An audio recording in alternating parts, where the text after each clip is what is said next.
Fala galera, beleza? Muito prazer em ter você por aqui mais uma vez. Esse é o terceiro episódio dessa segunda temporada. Hoje a gente tá aqui com um cara que, esse cara é muito louco, velho. É doido demais. Falou de tecnologia, mente humana, growth e marketing. Esse cara é fera. Eu tô aqui com ele, um amigo, um cara querido demais e inteligentíssimo. Muito obrigado por ter aceitado. Douglas.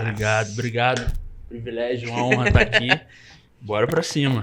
Douglão, queria que você começasse contando aqui pra essa galerinha que tá vendo a gente, tá assistindo do outro lado. Quem que é você, meu brother? Cara, legal. Bom, muito bom estar aqui. Obrigado pelo convite, cara. É uma honra. Bom, quem é o Douglas? Cara, o Douglas é um pai de família, viajante. Enfim, eu brinco com as pessoas que por um tempo eu acabei sendo um pouco nômade, assim, né? Tá morando em alguns lugares. E hoje eu tô aqui com a minha família, minha esposa e meu filho. E eu sou um cara que ama a família, um cara reservado, que ama ler. Sou louco por leitura, livro. A gente já conversou muito sobre alguns livros.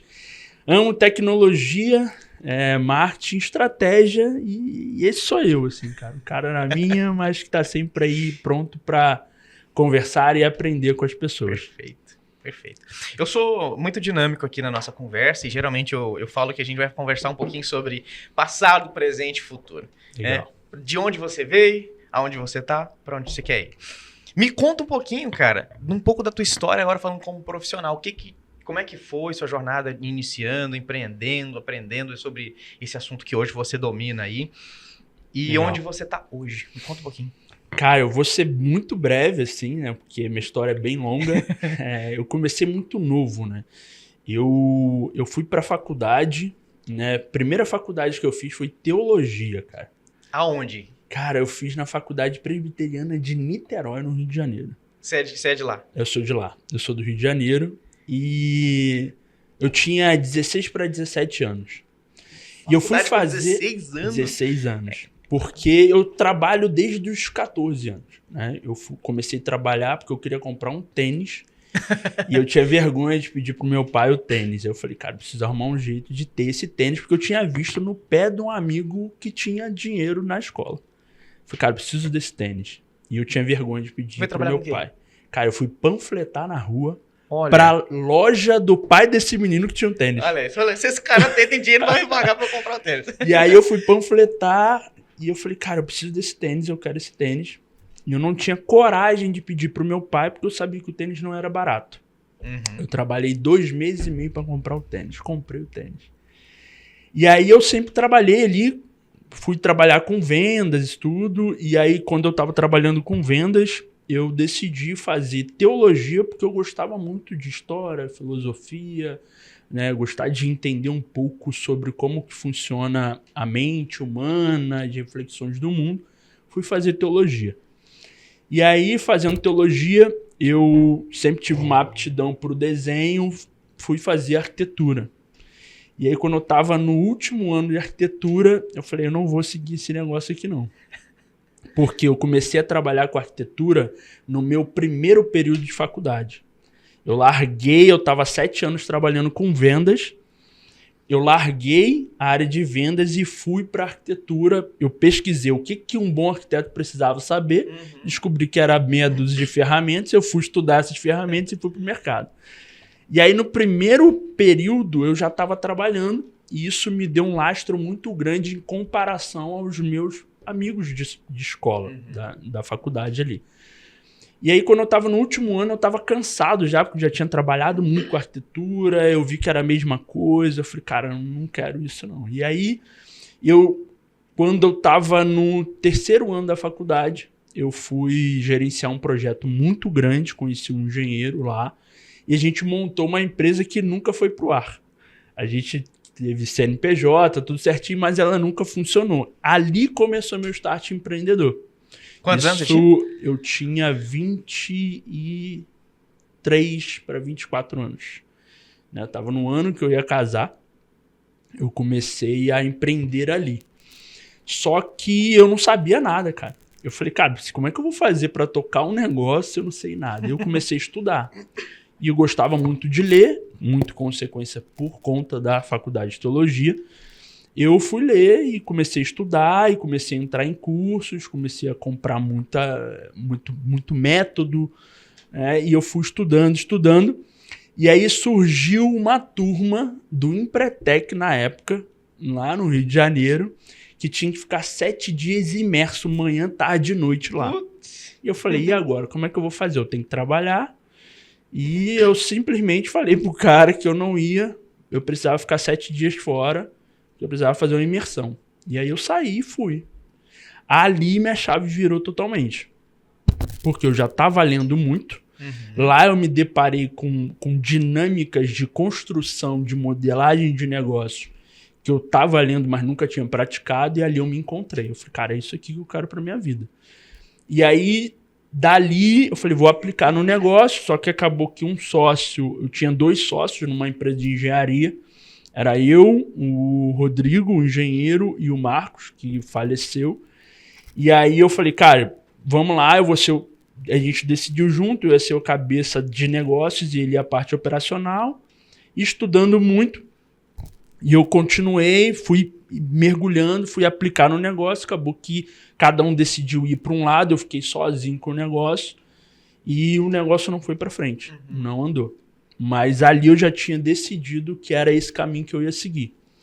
Então, passou algum tempo, eu vim morar em Brasília para gerenciar uma construtora, né, a parte de tecnologia de projeto de uma construtora. E nesse período eu continuei estudando muito. Fiquei 2 anos, o dono da empresa foi para os Estados Unidos, eu voltei para o Rio de Janeiro. Nessa que eu voltei, eu entrei em outra faculdade, que era a faculdade de gestão. E aí ali quando eu lancei um projeto, uma empresa, no aeroporto, quando eu estava voltando de Brasília, de fato, para o Rio de Janeiro, que foi o primeiro clube de livros, de assinatura de livros, de empreendedorismo e negócios do Brasil. Chamava B-Box Club. E aí eu lancei esse clube porque as pessoas me pediam muita indicação de livro. Eu falei, cara, isso pode virar um negócio. E aí eu construí o site e em uma noite, eu não sabia construir site, cara. Virei a noite aprendendo, estudando, eu sou muito autodidata. Construí o site, lancei na madrugada, né, quando eu estava indo pro aeroporto de Brasília pro Rio. Lancei, cara, foi muito bom, foi um sucesso. A gente chegou a ter assinantes em todos os estados do Brasil. A gente entregava livros de negócio no interior do Acre, que demorava 67 dias para chegar, porque tinha que atravessar algumas regiões de balsa. Coisa de louco. E eu não parei mais. E aí eu estudei, fiz faculdade, aí fui entendendo o que precisava. E quando eu tinha o clube, eu investi muito dinheiro numa agência. Só que eu não tive retorno. E aí eu falei, cara, o que aconteceu? E aí eu, como gosto muito de estudar, eu fui estudar. E aí fui me deparando com o marketing como um todo, fui me especializar na área do marketing, fiz especialização em growth, e aí foi desencadeando para growth, tecnologia, funil, automação. E aí tô aqui hoje, por isso que eu consigo navegar em todos esses ambientes de negócio, por conta dessa jornada que não é curta, mas ela foi bem profunda, assim. Legal, cara. Pelo visto, você tem um método próprio de aprendizado, né? Observa onde está o problema, mapeia onde que estão as fontes, aprende. Sim. Cara, massa. É bem parecido com o que eu exerço também no meu autodidatismo também, é muito parecido. Legal. Cara, massa. Falamos um pouquinho, então, onde você veio. E eu queria que você comentasse com a galera hoje, com base em tudo isso que você falou, vários negócios, vários sucessos, vários fracassos, vários estados morados e trabalhados. Eu queria que você contasse hoje, o que você está fazendo hoje? Cara, legal, essa é uma boa pergunta. Bom, eu faço algumas coisas, né? Vamos lá. Eu tive outros negócios, né? Alguns você teve a oportunidade de conhecer, mas hoje eu trabalho muito com a frente de estratégia e desenvolvimento, tanto tecnológico quanto estratégico, para alavancagem e crescimento de empresas. Então, ao longo desses anos, eu pude juntar muitas caixinhas e entender de fato se existe ou não um padrão que diferencia uma empresa que tem sucesso E aí, quando eu falo sucesso, não é uma sustentabilidade apenas, mas uma escala de fato. E a consolidação dessas caixinhas foi quando eu fiz um trabalho com o Mercado Livre. Foi uma oportunidade de trabalhar com uma empresa de bilhões de reais e de dólares. Mercado Livre, instituição. Empresa. Você trabalhou lá? Eu não trabalhei lá como funcionário. Eu prestei um serviço para eles. Foi uma consultoria imersiva de estratégia, automação e funis lá para eles. E ali foi a consolidação para mim do que de fato uma empresa precisa para chegar num nível como o Mercado Livre, né? Mercado Livre hoje. Às vezes a gente acha que existem algumas coisas que é muito diferente de uma empresa da outra. E não é. Na verdade, são estratégias e metodologias que uma implementa e a outra não. E é claro que quanto mais tempo você tem implementando alguns recursos estratégicos, maior vai ser o seu resultado, porque você tem um lastro de tempo maior fazendo aquilo que precisa ser feito. Entendi. Só que existem modelos e estratégias que são comuns em todas as empresas. Então, por exemplo, uma das coisas que eu faço hoje com algumas empresas em mentorias, a gente identifica quem são os concorrentes da sua empresa, por exemplo. Então, isso serve para as pessoas. Se quiser fazer essa análise, você pode pega todo mundo que é seu concorrente do seu negócio hoje. Começa a identificar o que eles fazem e você vai perceber que existe um padrão. Tanto naquelas que são maiores quanto naquelas que são menores. E aí isso é uma coisa que foi me levando, isso é consequência de ir muito para a parte analítica e de dados. E um dos princípios de análise de dados é você identificar padrões nas coisas. Então você começa a perceber que tanto as empresas, as big techs, quanto as empresas menores, existem padrões no seu processo de gestão e execução. E quando você identifica esses padrões, o que você precisa fazer é encontrar um caminho para você replicar aquilo. Então, existem processos nos padrões que eles exigem recurso financeiro que talvez você não tenha. E tudo bem. Mas você precisa entender qual é o caminho que você vai seguir ali para que você consiga implementar todos os passos que essas empresas que hoje estão no lugar que você quer chegar. Então, parte do que eu faço hoje em um dos meus negócios é entrar nas empresas, identificar quais são os gaps que existem ali hoje. A partir desse mapeamento, desenvolver as estratégias para suprir os problemas que tem hoje e resolver e implementar recursos e estratégias que vão levar essa empresa para um próximo nível. E aí, claro que dentro disso tudo a gente tem desenho de funil, tem automação, até porque uma das coisas que é fundamental é você precisa diminuir o erro humano e diminuir a necessidade de repetição espaçada no afazer humano. Porque quanto mais repetições humanas você precisa ter no negócio, mais devagar você tende a andar. E aí por isso que as automações estão aí para isso, e é uma das coisas que a gente acaba implementando. Quanto mais refazer humano, menos otimizado está esse processo, esse método, né? Exato. Falando sobre um momento que a gente está vivendo, uma galera com medo aí das inteligências artificiais. E você lida com isso também, que é um dos assuntos que a gente conversou esses dias para trás, que está dentro de um dos teus negócios. Queria que você conversasse com a galera. Duas coisas. A gente vai falar sobre essa questão de inteligência artificial e dessa questão dos gaps. Tem muito amadorismo nas empresas, né? Sim. Conversa com a galera aí um pouquinho sobre a questão de inteligência artificial. Não é esse bicho de 7 cabeças que eles estão pensando, não? Não. Na verdade, hoje, muitos de nós, né, a gente acaba lidando com inteligência artificial o tempo inteiro. Então, desde o momento que você liga a televisão para assistir um programa, um Netflix, por exemplo, por trás você tem um mecanismo de inteligência artificial, machine learning ali, que está fazendo com que você assista o que eles querem que você assista. Com base nos seus gostos, claro. Então, a inteligência artificial ela faz parte da nossa rotina. Isso não tem como mais a gente fugir. Ou a gente entende que esse é um caminho natural e a gente precisa aprender a andar por essa estrada, ou a gente vai ficar pelo caminho. Essa é a real. Então, ou a gente aprende a seguir essa trilha, ou você vai se perder no meio do caminho e você tende a ficar por ele. Não tem mais o que fazer. E existem diversas coisas. Então, desde uma usabilidade comum hoje, por exemplo, como o ChatGPT que as pessoas usam ali para o dia a dia, até situações mais profundas, como uma das coisas que a gente faz. A gente desenvolve agente de inteligência artificial para implementar nas empresas, para quê? Para resolver gaps e superar problemas, por exemplo, de atendimento.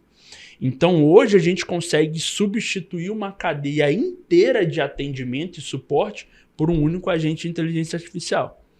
Então, assim, é um pouco estranho, mas a gente acaba criando recursos para tirar empregos de algumas pessoas. Então, existem diversas áreas hoje, se você jogar no Google quais são as áreas mais afetadas por inteligência artificial, você vai ver que são as áreas onde a repetição ela é mais comum. Tem que falar a mesma coisa trocentas vezes. Então, por exemplo, eu não preciso ter um setor de atendimento, porque se você reparar, você fizer um levantamento na sua empresa aí, quais são as respostas mais comuns e rotineiras que o meu time de suporte precisa responder? Você vai ver que se existe um padrão, ela pode ser substituída por uma inteligência artificial. Então, assim, o meu conselho até para as pessoas que acham que é um bicho de 7 cabeças ou estão um pouco assustadas com essa evolução, é que elas procurem saber como que elas podem usar a inteligência artificial a seu favor. Porque, querendo ou não, se você está do outro lado com medo disso, entenda que a mesma inteligência artificial que você está com medo, ela pode trabalhar 24 horas, 7 dias por semana, incansavelmente a teu favor. Então é algo que você tem que pensar o seguinte, ou eu vou continuar lutando contra isso, ou eu me torno um aliado disso. E usufruo, né? E uma dica, se você está perdido e não sabe por onde começar, você pode usar a própria inteligência artificial para te ensinar. Então, assim, para as pessoas que estão ouvindo a gente precisa virar essa chave e caminhar em direção ao que o mundo está caminhando. Porque é aquilo, eu repito, ou a gente aprende a seguir a trilha, a caminhar por esse caminho, por mais que ele seja um caminho, às vezes, dolorido ou difícil agora, ou você vai ficar perdido e tende a ficar para trás. É inevitável, um caminho sem volta, e é isso que acontece. Uma outra questão que eu queria conversar contigo sobre isso, eu utilizo muito, claro, da minha forma, né? Eu sei que inteligência artificial pode usar, igual você mesmo falou, com uma profundidade absurda. Mas, cara, usando minimamente ali para produção de conteúdo, seja no Instituto Selfie, na Lestofados, na Hub, quer que seja. Cara, você conversa 20 minutinhos com a inteligência artificial sobre o que você faz. Logo você começa a pedir coisas. Faz isso para mim. Faz isso pra mim. Quando você vê, o bicho tá tão inteligente, você só... Cara, eu preciso de uma legenda para um post que eu tô sentado conversando com o Douglas. Ele já busca no que você conversou com ele. Você, o Douglas, não sei o que e tal. E cria umas coisas que você fala, caraca. Antigamente eu demorava, eu tô criando a apresentação 2.0 da ClickLimp. E era o tempo, digitando o esboço. Aí você ia... formulava, ia pro Canva ou pro Photoshop, o que quer que seja, para montar o design, o layout. Hoje eu me preocupo só com layout, mando para lá, faz, resume, transcreve, se tiver muito grande, corrija. Tá muito grande, precisa de um tom mais humanizado, precisa de um tom um pouco mais um pouco mais sério. Pega, copia, cola, valida. É coisa de, cara, 10 vezes mais produção. Total. 10 vezes mais produtividade e num nível de qualidade que não vai piorar se você colocar mais demanda. É isso que eu acho surreal. Sim. Um ser humano, dependendo do nível de demanda que você der para ele, começa a cair qualidade. Por exemplo, você trabalha com atendimento. Atender 10 pessoas em simultâneo aqui no WhatsApp é uma coisa. Atender 100 pessoas são outras coisas. Exato. Você não vai ter o mesmo nível de qualidade. Já com a inteligência artificial, essa qualidade não cai. Pelo contrário, ela aumenta, porque quanto mais ela atende, mais inteligente ela fica, melhor ela fica. Então, assim, eu acho surreal, cara. Eu acho entra massa. Em crise. Não entra em crise existencial, não tem que fazer... Antes de vir pra cá, eu tava até conversando. Eu atrasei um pouquinho pro primeiro episódio, eu tava na terapia. ChatGPT, inteligência artificial, não precisa disso, viu, galera? E vai estar a teu favor, pelo muito, muito bom. Cara, beleza. Agora, a segunda pergunta era sobre a questão, a gente falou sobre inteligência artificial, eu queria que você contasse um pouquinho, na tua visão, na tua história, o quanto amador é os processos dos empreendedores que nós temos. Eu falo por mim mesmo. Legal. O quão amador é. O quanto tem de buraco para resolver. Tem muito, muito. É porque, assim, eu percebo que as empresas, né, o empreendedor em si, ele fica tão imerso no operacional, na dinâmica do dia a dia, que ele deixa de olhar para fora do gueto que ele construiu ali enquanto empresa. Isso é muito comum. O empreendedor ele tem que trocar o pneu com o carro andando, ele tem que cantar, assoviar ao mesmo tempo. Eu sei como é isso, porque a gente está do mesmo lado. E isso impede de olhar para fora. E quando ele não olha para fora, ele deixa muito dinheiro na mesa. Então eu vejo, por exemplo, se o empreendedor parar para analisar o processo da empresa dele, e aí quando eu falo processo, eu falo desde o processo operacional interno, da dinâmica da empresa, até o processo comercial de vendas dele como um todo. E é importante que se isso tudo não está conectado, você precisa conectar. Já é um ponto, já é um ponto de melhoria. Já é um ponto de resolução. Mas o empresário ele não para olhar esses pontos, e isso gera um ruído muito grande que às vezes ele só vai perceber quando dá um problema que às vezes não tem como resolver.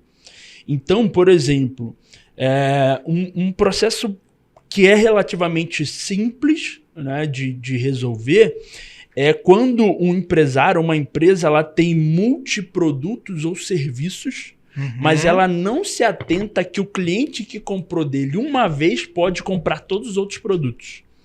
E aí ele deixa de oferecer numa esteira que deve ser automatizada os demais produtos para o mesmo cliente. Qual é a consequência quando você enxerga isso? Você diminui seu custo de aquisição. Com certeza. Menos dinheiro gasto com marketing. Você gasta menos para poder vender mais para o mesmo cliente. E aí você ganha mais tempo porque você diminui e reduz a necessidade de você ficar o tempo inteiro prospectando. E negociando, e batendo, e apresentando. Porque assim, é muito louco isso. Eu não lembro qual foi a instituição que fez a pesquisa, mas é até 25 vezes mais barato vender para o mesmo cliente que conseguir um novo. Cara, se você olhar esses números dentro do teu negócio, até 25 vezes... Nossa, é surreal. Fora, a gente tá falando de dinheiro. Fora o tempo gasto. Imagina, você tem que... Vamos lá, vamos colocar uma média, né? A cada 10 clientes que eu atendo, eu vendo para 1 ou 2. Ok, mas você não deixou de apresentar 10 vezes. Cada apresentação tem meia hora, 1 hora. São 10 horas. São 10 horas para você fechar 2 horas de aproveitamento, vamos dizer. As outras 8 foi desperdício, se a gente pensar assim, né, friamente. Agora, se você otimiza o processo e pensar que esses 2, eles podem comprar o suficiente para bancar essas 10 horas e mais 10 horas, entende? Total. Cara, mas não. A galera entra na empresa de vocês, a maioria esmagadora entra na empresa de vocês, compra o produto, somente aquele produto e acabou. Eles nunca mais escutam falar de vocês nunca mais entram em contato, não faz um pós-venda, não faz um upsell, não vende um produto complementar ou um produto que vai tornar o outro produto que ele comprou obsoleto futuramente. Não faz. A empresa tem 15 produtos, vende um e nunca mais. Nem toca no assunto. Aconteceu esses dias para trás, de eu entrar em contato com uma empresa que queria que a gente estruturasse o processo comercial deles. E a gente falou, vamos falar de esteira de produtos? Cara, eu não sabia nem o que era. Beleza. Com muito custo a gente desenhou a esteira de produtos deles. Eu falei, agora vamos falar de esteira de produto gratuito? Eles, como assim gratuito? Eu falei, vocês estão vivendo em que mundo, filho? Vocês acham que o cliente só quer coisa paga? A gente vive num mundo que tem tudo de graça, tá? A única coisa que a gente compra é o quê? Facilidade e aglomeração de informação. Aí eles, nossa, eu nem sabia. Aí lá vamos nós criar a esteira de produtos. Beleza. Papo vai, papo vem, aplicando um NPS ali com a base. Te descobriu que gente estava comprando coisas de outras pessoas que eles vendiam lá dentro, porque eles não falavam que vendia lá dentro. Isso é o mais comum. Isso é o mais comum. Imagina, cara, na hora que eu falei que um dos clientes deles, o produto mais caro, custava em torno de 3 mil. Na hora que eu falei que um cliente dele estava negociando uma consultoria que eles vendiam lá de 15 conto com a concorrência, eles ficaram, o quê? Isso é um caso de um único cliente. Imagina agora todo o tempo de empresa que vocês têm. Não, isso é muito comum. E assim, e aí uma coisa também que faz com que gere essa cegueira é porque as empresas não têm controle dos dados. Então, por exemplo, se um cliente entra na minha loja e compra hoje, vamos pegar um cenário, um exemplo aqui de uma farmácia, tá?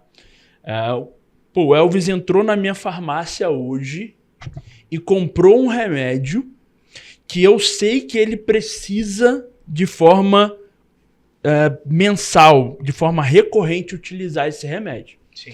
Se eu tenho controle dos dados, eu sei quem é o Elvis, eu sei quantos anos o Elvis tem, eu sei qual o remédio que o Elvis... E o pior de tudo, geralmente é o balconista que escreve, você vai tomar tanto de 8 horas, isso aqui dá para 10 dias.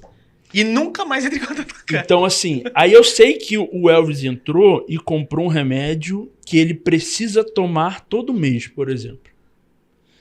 E aí o Elvis foi lá na minha farmácia, eu peguei os dados do Elvis, eu sei que o Elvis utiliza aquele remédio todo mês, ele precisa.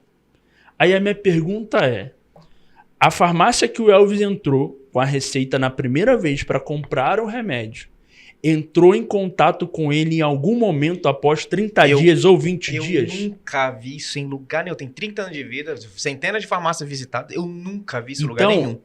Isso aqui que a gente está falando é algo que pode revolucionar e transformar a previsibilidade de um negócio. Porque, por exemplo, se eu sei que o Elvis toma um remédio específico a cada 30 dias ele precisa comprar de novo, quando estiver faltando 10 dias e eu tenho controles dos dados e uma automação já configurada, eu já mando uma mensagem para o Elvis, avisando Elvis, daqui a 10 dias vai acabar o seu remédio. Você já quer que eu separe e mande para o seu endereço? Aproveita um desconto especialzinho aqui. Cara, nossa, que loucura, velho. Então, assim, isso a gente está falando de um cenário. Aí você pensa a quantidade de possibilidades. Então, por exemplo, se eu sei que o Elvis toma aquele remédio todo mês e ele precisa, e eu sei que eu tenho outros produtos que são comuns que o Elvis precisa para a vida dinâmica dele, eu posso, além de oferecer o remédio porque eu dei um tratamento especial pro Elvis, porque eu lembrei do Elvis.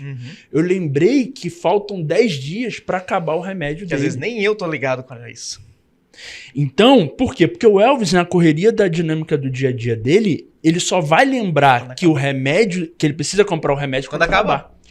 Então, eu cuido de você, eu te entrego um cuidado tão grande que você não me larga nunca mais. Não. Só que, por exemplo, o Elvis tem um remédio dele a cada 30 dias. Pô, mas será que o Elvis tá mantendo ali o remédio de dor de cabeça que ele precisa estar sempre carregando? Elvis, eu também tenho mais um remédio. Isso aqui tá na promoção, você quer? Elvis, eu tô com um outro produto aqui, pô, tem uma seção aqui de shampoo que pode servir. Pra quem, né? Então, assim, eu tenho aqui... Então, assim, pra cada coisa, a gente consegue aumentar a possibilidade de vendas sem aumentar o custo. Eu só preciso saber como que eu vou estruturar esse funil, controlar bem os meus dados e automatizar esse processo. É muito isso mesmo, mas... Essa que é a questão, né? Parte do empresário, parte da empresa buscar isso, né? O problema é que as empresas estão esperando o cliente vir comprar. Cara, é surreal isso. Isso é uma fração da fração do que poderia ser o seu faturamento. Esperar o cliente vir, seja isso me mandar um WhatsApp que ele já é cliente meu, seja clicar num anúncio meu, isso é fração do que poderia ser se você tem esse tipo de inteligência para fazer. Entende? Cara, eu fico imaginando empresas que vendem gás, farmácias, salão de beleza, e posto de combustível. Cara, dá pra fazer com tudo e com todo mundo. Sabe? É surreal. Com todo mundo. É surreal. E assim, é porque a galera não tem dimensão do dinheiro que eles estão perdendo, deixando na mesa. Tem muito dinheiro na mesa. Na mesa. Eles não têm ideia que o mesmo cliente poderia comprar nessa visão 10 vezes mais por mês. E olha a previsibilidade. Porque, por exemplo, se eu sei que todo mês o Elvis vai comprar de mim, eu já tenho uma média de quanto que o Elvis gasta comigo. E se eu tenho uma esteira alta... E o que é muito louco, eu não tenho uma pessoa ali tendo que ligar pro Elvis. Pensando sobre isso. Eu não tenho. Eu tenho uma esteira e um funil muito bem estruturado e desenhado e automatizado. Que vai fazer o trabalho. E toda vez que chegar um novo cliente, a única coisa que eu tenho que fazer é plugar na mesma automação. E tá tudo certo. E acabou. E tá tudo certo. Só que a maioria das empresas não tem nenhum funil desenhado que deixe claro qual é a jornada que esse cliente precisa fazer. Tem gente que não sabe nem a diferença de lucro e de faturamento. Não. Quem tira desse rolê? Então, assim, é por isso que eu decidi ter uma das frentes do meu negócio, que é ajudar empresas a construir essa mecânica. Porque isso é para qualquer negócio, como você disse. Se a pessoa vende bolo... E eu, com análise dos dados, encontro padrões nos meus clientes, eu posso automatizar isso e fazer com que isso gere dinheiro para mim todos os dias.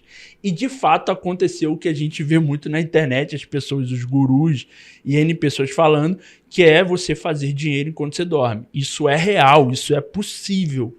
Só que, assim, não é um mar de ilusões. Não, você precisa trabalhar e entender quais são os seus processos, entender sobre o seu negócio, entender sobre o seu cliente, criar uma estrutura processual que faça isso acontecer de forma automática. E sim, é possível para qualquer nicho, qualquer segmento, qualquer negócio. Cara, é surreal. É surreal porque é um processo que vai se retroalimentando de informação, vai ficando cada vez mais aguçado, cada vez mais esperto e cada vez mais dinâmico e personalizado. Porque Sim. Aí a gente voltando à inteligência artificial. A inteligência artificial sabe exatamente quem que é A, quem que é B, gosto de A, gosto de B, prazos, valores. Esse aqui ele sabe comprando o Pix aqui parcelado, já sabe de tudo. Quer ver uma coisa interessante? Essa semana a gente estava desenhando um funil para um segmento. E você tem perfis diferentes de pessoas que compram de você. Sim. Mesmo sendo o mesmo produto. Só que a forma como eu me comunico com um cliente que tem um perfil A não pode nunca, escuta isso, não pode ser igual que eu me comunico com B. Por quê que não pode? Porque o nível de personalização e sofisticação faz com que essa pessoa fidelize Sim. a minha marca. Isso é verdade. Só que tem como eu fazer isso de forma 100% automática. Então, se eu identifico que o meu cliente A, ele gosta mais de azul, então eu vou me comunicar com todo mundo que gosta de azul da mesma forma. Porque se a pessoa que gosta de verde, eu me comunico com ela da forma que quem gosta de azul, ela vai me odiar, ela vai comprar de mim uma vez e não compra mais. Então hoje, com as tecnologias, com a internet, a automação, a gente consegue personalizar essa comunicação e fazer com que esse cliente compre de mim mais vezes, muitas das vezes sem ele perceber que eu estou conduzindo todo o processo de venda. Muito dos ruídos que são gerados entre empresa e consumidor e cliente é por conta dessa falta de clareza na comunicação. Esses dias eu estava descendo para ir no estacionamento do supermercado, pegar meu carro e desceu um cara junto, né? E aí do lado do carro dele tava uma Mercedes. Ele falou, nossa, essa BMW. Eu falei, mano, nunca na sua vida fala para um dono de Mercedes que o carro dele é uma BMW. E esse tipo de ruído é isso que você tá falando. Você tá falando azul para quem quer verde. Meu amigo, isso gera um ruído que a possibilidade da pessoa nunca mais comprar de você por conta de um ruído, de uma comunicação mal feita, é surreal. É surreal. A gente vive num mundo em que a pessoa tem dinheiro para comprar de quem ela quiser, nem que seja parcelada em 200 vezes, irmão. Sim. Se você vacila, ela vai comprar de outra pessoa e dane-se a sua opinião. Por isso que, assim, a gente sempre prioriza, eu falo no que eu acredito, sempre priorizar o atendimento personalizado, a fidelização de clientes, aquilo que você já tem, cara, você já conquistou, você já trabalhou, você já ralou para ter aqueles clientes, aí você vai vacilar com aqueles clientes. Sim. Principalmente pensando agora, você não precisa nem vacilar, deixa uma automação tomar de conta disso, ela não vai errar, ela não vai acordar em dias ruins, sabe? Não faz chuva, não faz sol, não interessa, ela vai sempre manter um padrão de qualidade. E aí, voltando àquela conversa que você falou, da previsibilidade, mesmo que isso não seja uma previsibilidade real, né? Não tem um dinheiro que vai entrar ali, mas ela é mais do que uma previsibilidade fictícia que a gente faz no começo do ano. Né? Eu acho que a gente vai continuar crescendo os 15%. Não, meu amigo. Você tem os números e a possibilidade daquilo ser real é infinitamente maior do que a suposição que você tirou da sua cabeça enquanto você tomava um banho. Sim. Entende? É outro rolê com relação à previsibilidade de faturamento aí para as empresas. E cara, principalmente olhando para o próximo ano, porque assim, é uma das coisas que eu gosto de estar sempre, enquanto empresário, é importante a gente estar sempre muito antenado e tentar estar sempre passos à frente. E a real é um jogo. Eu encaro muito essa dinâmica como um jogo de xadrez. Então, assim, se você não prevê o passo que você precisa dar antes que o seu concorrente, né, que não é seu adversário, mas o seu concorrente dê o passo, você já tem a previsão do que você tem que fazer, você tende a perder o jogo. Então, assim, olhando para o próximo ano, agora, as empresas que não entrarem nessa estrutura tendem a ficar para trás. Porque é um caminho que não tem mais como a gente voltar. Não tem como. As grandes corporações, os grandes mercados já estão nesse caminho.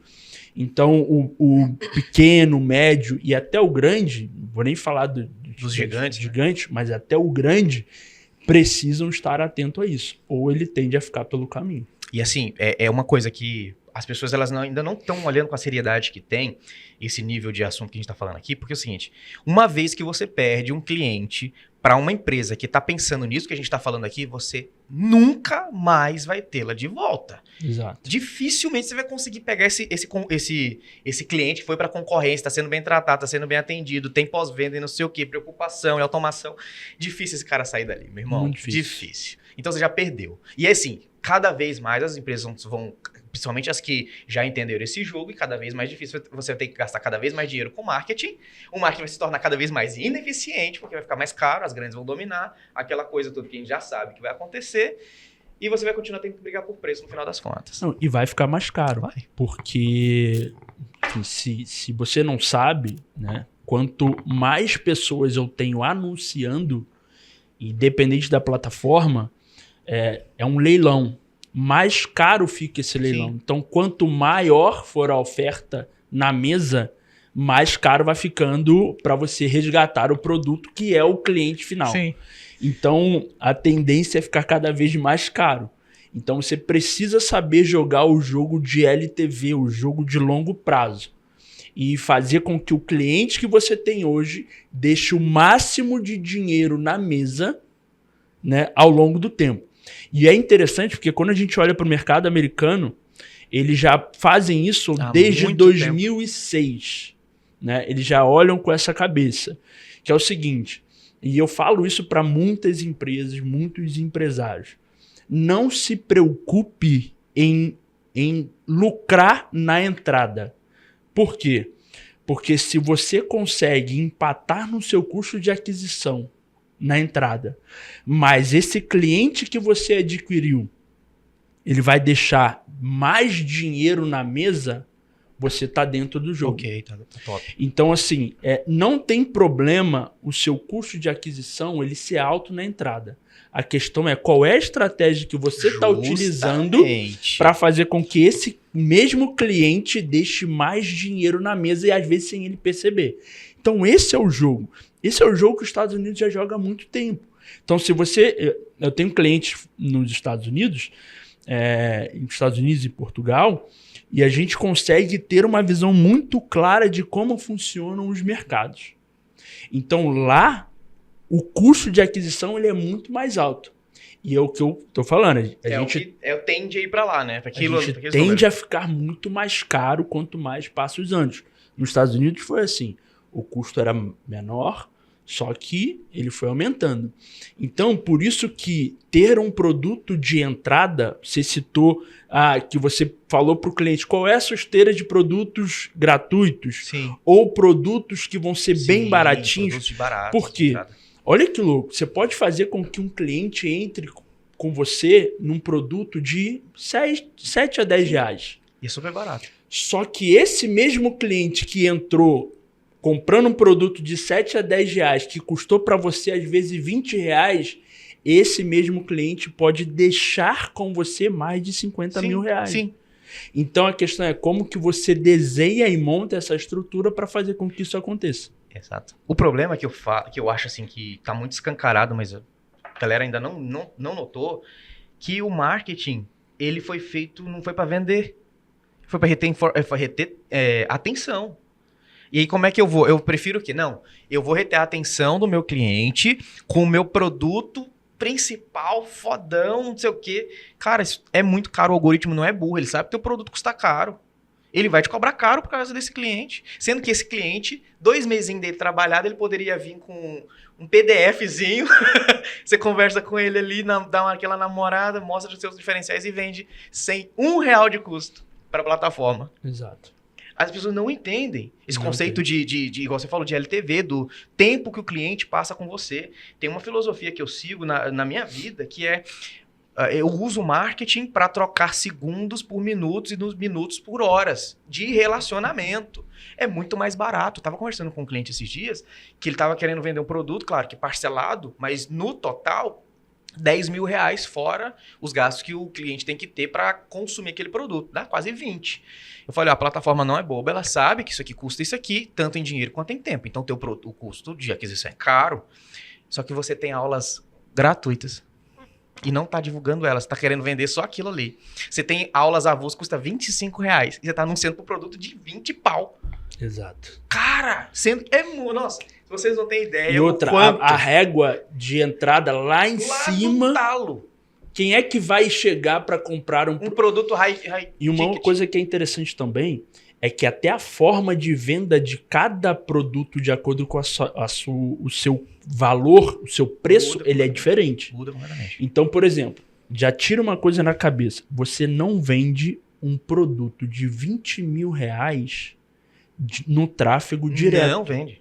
Você precisa ter uma esteira que conecte num comercial. É escadinha, vai comprando. Então, assim, se você tem um serviço, um produto que ele é considerado high ticket, não tente vender esse produto diretamente. Dilua, talvez, esse produto em faixas menores, que fará com que você faça com que esse cliente compre mais caro do que você venderia na entrada. Justo. Então, assim, tem forma de fazer. Não, e assim, a galera não se atenta, mas quem sabe quem faz isso, claro, numa dimensão bem mais reduzida, concessionária de carro. O test drive é o quê, meu irmão? O test drive é o produto de graça ou muito barato para você ver como seria ser eu gastasse 80 conto naquele carro, 150 mil naquele carro.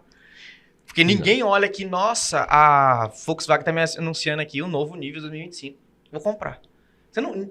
Cara, ninguém compra carro sem fazer test drive, que é o produto de entrada deles. Então, por que você não tem isso? Uma das coisas que eu sempre prezo é pensar o seguinte: por que as pessoas não se preocupam dentro dos negócios delas em mostrar para o cliente como seria se, sabe, o tal do imagine? É mostrar para o cliente, imagine como seria você aqui dentro. Só que a pessoa só pensa o seguinte: como que você imagina aqui dentro? Comprando de mim. Mas não tem nada que me faça sonhar antes de pagar R$1 para você? Nada. Um conteúdo, ou então uma amostra grátis. Está se tornando muito, muito comum, né? Você comprar plataformas fracionadas para que você tenha essa escadinha de consumo, ou teste grátis, esse tipo de coisa. Mas a maioria da galera não consegue ver desse jeito. Não consegue entender que isso faz parte de uma estratégia, pensando que mídia vai ficar cada vez mais caro. Sim. E logo, vamos se inspirar em quem já passou por isso, igual você falou, Estados Unidos, começa barato, fica caro, tem que pensar onde? Na linha do tempo aqui. Então tem que pensar, vamos colocar o produto de entrada, vamos namorar o cliente, criar confiança, estabelecer confiança, de estabelecer que ele já entre, já consuma qualquer coisa que seja aqui dentro, saiba como funciona a dinâmica da nossa empresa e queira comprar alguma coisa mais cara. Igual você falou, é muito comum mesmo que empresas que seguem essa linha de raciocínio consigam vender seu produto mais caro pelo dobro do preço, no final das contas. Por Total. conta dessa questão de relacionamento. A galera quer o quê? Viu o anúncio, clicou, comprou. Ah, pelo amor de Deus, gente. Que mundo vocês vivem? Não é, por exemplo, a pessoa vende sei lá, um nutracêutico. E aí a pessoa, o cliente ideal ali nem conhece a empresa ainda. Ela acha que ela vai vender um kit com 10, 20 potes para a pessoa. Então agora pensa se você tem uma amostra ou se você tem um produto barato de entrada para que aquela pessoa crie confiança, que é o que você falou. Você cria um relacionamento e confiança, depois você consegue vender quantos kits você quiser para essa pessoa. Então, é entender a dinâmica de como funciona a cabeça de quem vai consumir o seu produto. Então, hoje o jogo é muito mais de conhecer para quem você quer vender, do que de fato você simplesmente querer vender o produto. Então, tem um passo antes da venda, que é entender para quem eu estou vendendo. Justo.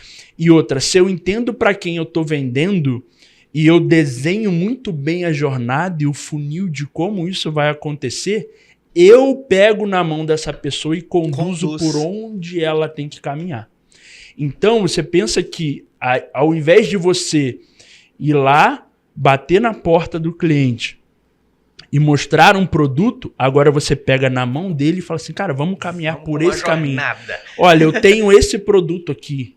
Ah, não, esse produto não é para o meu momento? Tudo bem, mas eu tenho esse outro produto aqui. Então, é uma questão, é uma jornada. Então, por exemplo, tem um livro que é muito interessante, chama A Lógica do Consumo.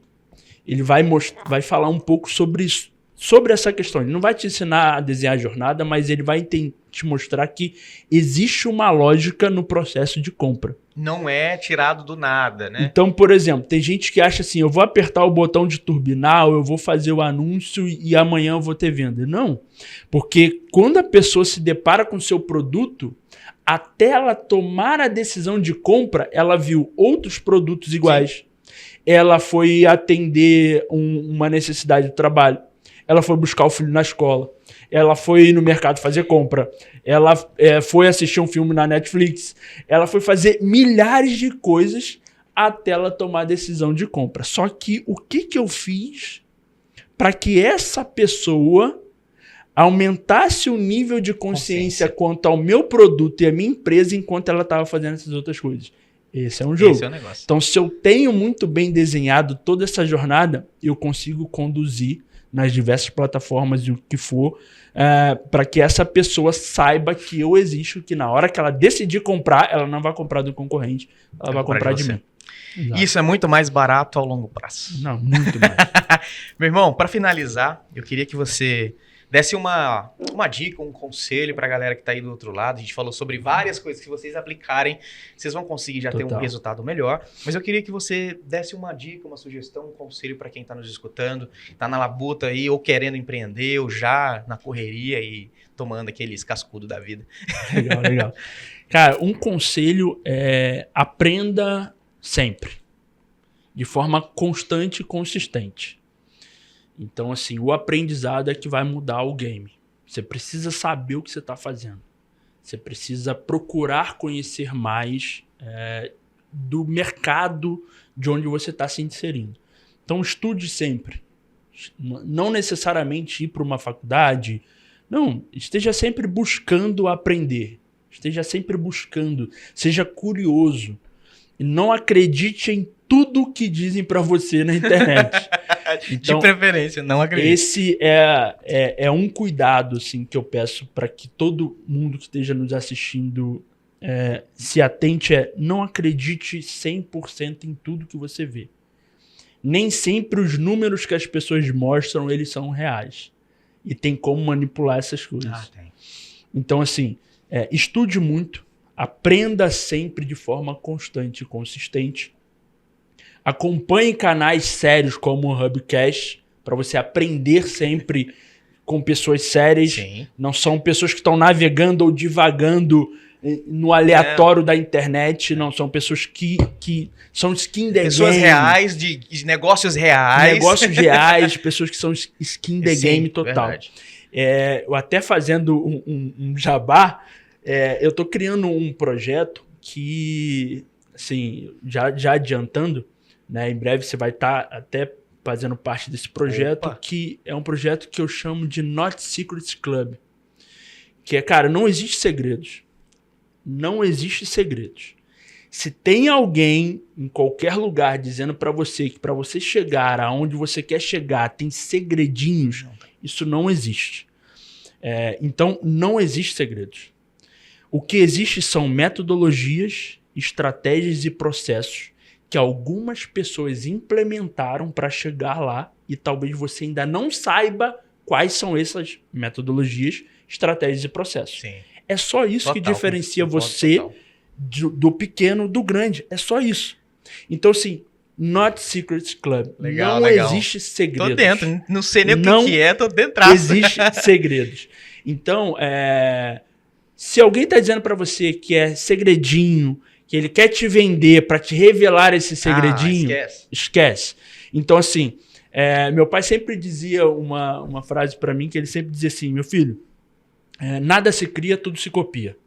E não existe nada na Terra que seja necessário você inventar do zero. Tá tudo pronto.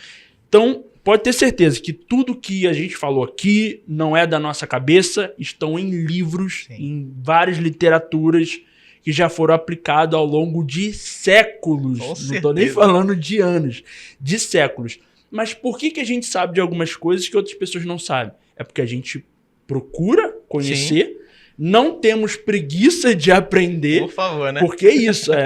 Às vezes a pessoa só tem preguiça. O que diferencia. Justo. E tudo bem se você quer ter certo. preguiça.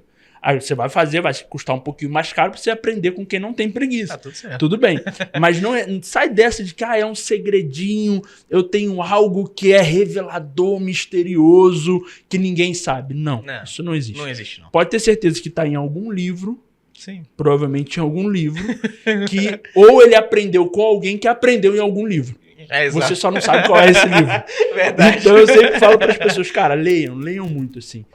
E esse é um exercício que eu faço na minha casa com meu filho. Meu filho tem 6 anos. E a gente lê todos os dias. Todo dia a gente lê. Por quê? Porque a leitura que vai gerar muita curiosidade, vontade, desejo de conhecer cada vez mais, é o que muda, que faz a diferença entre quem chegou onde você quer chegar e você que não chegou lá ainda. Tem uma frase que eu não lembro quem que falou.